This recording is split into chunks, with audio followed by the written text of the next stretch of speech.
It's recording. Okay. It's day 19 and my physique looks like this right now. And I'm not complaining, but there is one thing. मतलब मुझे वैसे shredded काफ़ी महसूस हो रहा है, बट यहाँ पर आई हैव फैट. अगर ये फैट जब जाएगा ना, तो ऐसा अंदर से फीलिंग आ रही है कि मैं और ज़्यादा श्रेडेड लगूँगा. Also I have little bit fat hair in my thighs, little bit. So अभी तो कितना 19th डे है ना, 75 डे तक चलेगा ये.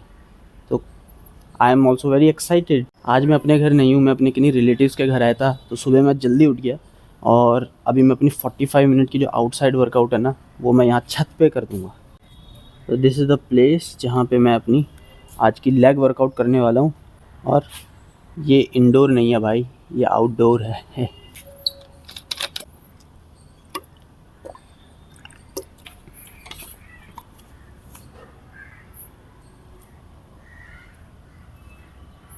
जल्दी से वर्कआउट शुरू करो भाई, क्योंकि बारिश कभी भी हो सकती है.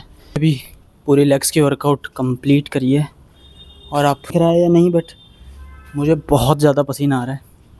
बट चलो ठीक है, 45 मिनट्स ओवर, अब रेस्ट ही करना है. और ये मेरे लेग्स की कंडीशन देखो. मेरे लेग्स में बहुत ज़्यादा कटिंग नहीं आती, इस पर मुझे वर्क करना पड़ेगा. और क्या है ना, ये नेचुरल बॉडी बिल्डिंग के अंदर, और या बॉडी बिल्डिंग बोलो या नेचुरल अगर हो आप, तो दो चीज़ें साथ में नहीं होती. एक तो अगर आपको मास गेन करना है तो साथ में आपका फ़ैट भी आता है, और ये आपको सहना ही पड़ेगा. तो बाकी आज मैंने लेग्स पे क्या वर्कआउट करी वो देखते हैं. पुरानी वाली लेग्स की वर्कआउट करने का मन नहीं कर रहा था आज, तो मैंने क्या किया, 30 डिफरेंट बॉडी वेट लेग्स की वर्कआउट निकाली और उन्हें किया. सो मुझे टोटल 30 वर्कआउट करनी थी, क्योंकि एक वर्कआउट में पूरा 1.5 मिनट लगता है. 1 minute workout and 30 second rest. क्या थी जो मुझे याद आ रही है वो बताता हूँ. स्क्वाट्स थी, स्प्लिट स्क्वाट थी, जिसमें आप एक पैर से करोगे ऐसे, फिर दूसरे पैर से करोगे. बैकवर्ड लंजेस थे. यही तो वर्कआउट होती हैं बॉडी वेट, और क्या होता है. ठीक है, फॉरवर्ड लंजेस थे. देन कुछ ख़तरनाक वर्कआउट भी थी, जैसे jumping squats and jumping lunges. ठीक है, अगर इन जंपिंग लंजेस को थोड़ा इजी बनाना है तो आप ऐसे भी कर सकते हो, ऐसे, फिर बीच में एक रेस्ट लेके एक एक्स्ट्रा स्टेप ऐड करके. तो जब मेरे पैर पूरे सोर हो जाते हैं तब मैं ऐसा करता हूँ.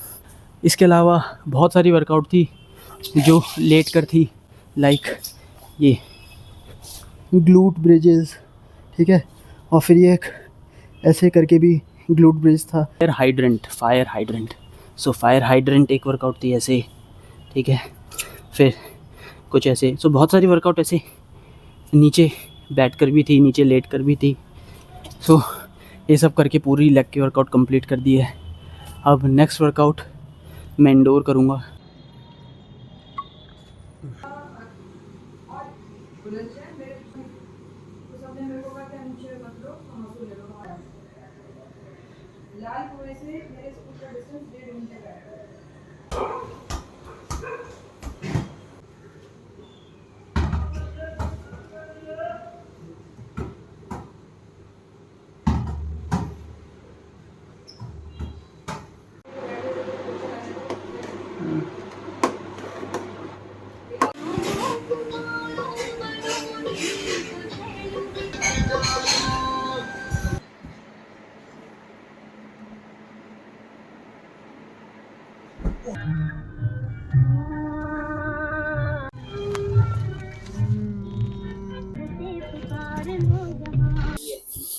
ओके, डे 19 ओवर हो चुका है. लास्ट 2 दिन में जितना मैंने जंक फूड अवॉइड किया है वो आप मुझसे पूछ सकते हो. बट हर टाइम जब मैं अवॉइड कर रहा हूँ, मेरी विल पावर और स्ट्रांग हो रही है. मे बी इसीलिए इसे मेंटल टफनेस वाला चैलेंज बोला जाता है. मैं ये वाला चैप्टर पढ़ रहा था जो कि अभी तक का बुक में मेरा सबसे फेवरेट चैप्टर है, how an accountability partner can change everything. तो 2-3 बातें हैं वो डिस्कस करते हैं. पहले इसमें सबसे पहले एक पायलट के बारे में बताया गया जो कि स्पेशलिस्ट था ये स्ट्रेटजी डिज़ाइन करने में कि कैसे न्यूक्लियर वॉर को प्रिवेंट किया जा सकता है.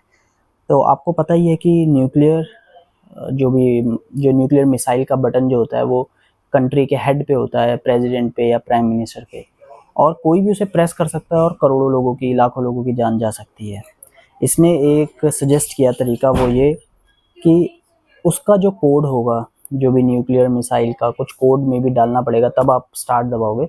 वो कोड आप किसी इंसान के अंदर अंदर लाइक उसकी बॉडी के अंदर जैसे तैसे करके इंसर्ट कर दो।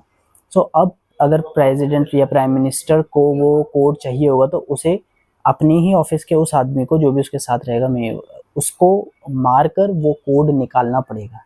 सो now in order to press that nuclear missile button, आपको एक जान पहचान की जान लेनी पड़ेगी, जिस तरह कि आपको वैल्यू पता चले जान की। ऑल्दो बाद में इसे मना कर दिया गया कि यूएस की बात है, तो पेंटागन ने बोला इस तरीके से तो कभी बटन दबेगा ही नहीं, प्रेसिडेंट कभी किसी को मार ही नहीं पाएगा। बट यहाँ से सीखने की बात यह है कि जब हम किसी चीज़ को पर्सनली फील करते हैं तभी हम उस चीज़ को अवॉइड कर सकते हैं। ठीक है, ये तो ये स्टोरी थी, बट जो मेन इस चैप्टर का जो मेन वो है कि अगर आपको अकाउंटेबल होना पड़ेगा।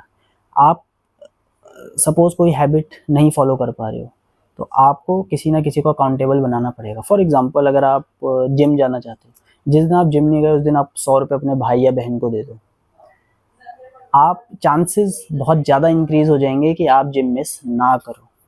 तो ये बहुत ही इंटरेस्टिंग चीज़ थी। इसमें एक इंसान की कहानी बताई हुई थी जिसने एक पूरा प्रॉपर जो है एक पेपर, जो क्या बोलेंगे उसे, एफिडेविट वगैरह बनाया कि, और साइन वाइन करवाए अपनी वाइफ के, अपने ट्रेनर के, कि जब मैं एक्सरसाइज नहीं करूँगा मैं तेरे को इतने रुपए दूंगा।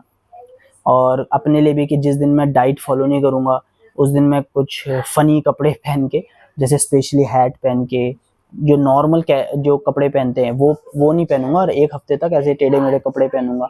सो इस तरीके से छोटी मोटी पनिशमेंट अपने आप को दी, एंड गेस व्हाट, उसने सब कुछ पूरे ईयर बहुत अच्छे से अपने टास्क कंप्लीट करे। सो आपको कुछ ना कुछ जो है अकाउंटेबिलिटी जो है लेनी पड़ेगी। आपको अपनी हैबिट को अगर पूरा करना है तो ऐसी छोटी मोटी पनिशमेंट अपने आप को देनी पड़ेगी। ये सब मैंने इस चैप्टर में पढ़ा, मेरा अब तक का बेस्ट मुझे चैप्टर लगा। नेक्स्ट चैप्टर क्या होगा उसके लिए आई एम एक्साइटेड, और आई थिंक नेक्स्ट चैप्टर है ओके, एक नया पड़ाव इस चैप्टर का खुल गया, मे बी लास्ट पार्ट है इस चैप्टर का। फिर मैं नई बुक भी लूँगा, वो भी मैं सोच रहा हूँ अभी आजकल की कौन सी न्यू बुक मैं लूँगा, but this book is awesome. If you really want to read this book in this challenge, it would be very great। अब मिलते हैं कल, बाय बाय।